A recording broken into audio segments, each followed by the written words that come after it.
হযরত আবু সাঈদ রাদিয়াল্লাহু তাআলা আনহু হতে বর্ণিত রাসূলুল্লাহ সাল্লাল্লাহু আলাইহি ওয়াসাল্লাম বলিয়াছেন,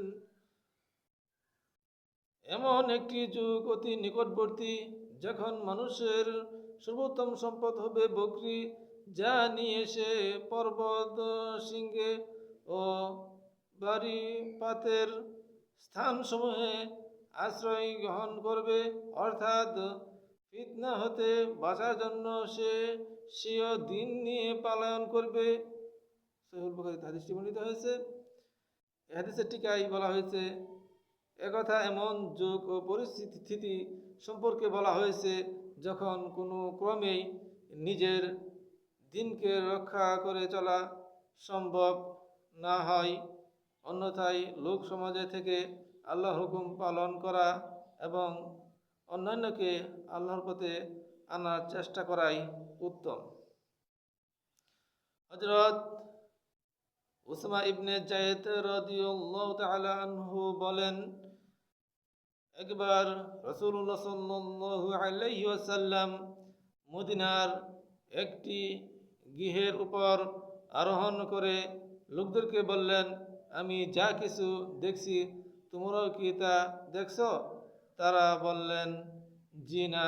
তিনি বললেন, আমি দেখছি যে তোমাদের গৃহের ফাঁকে ফাঁকে বৃষ্টির মতো ফিতনা পতিত হচ্ছে। সহিহ বুখারী মুসলিম হাদিসটি বর্ণিত হয়েছে। এই হাদিসের ব্যাখ্যায় বলা হয়েছে, অনেকের ধারণা এই হাদিসে হযরত উসমানের শাহাদাতের ফিতনা এবং পরবর্তী সময় মদিনায় সংঘটিত হাররারা যুদ্ধের ধ্বংসলীলার প্রতি ইঙ্গিত করা হয়েছে।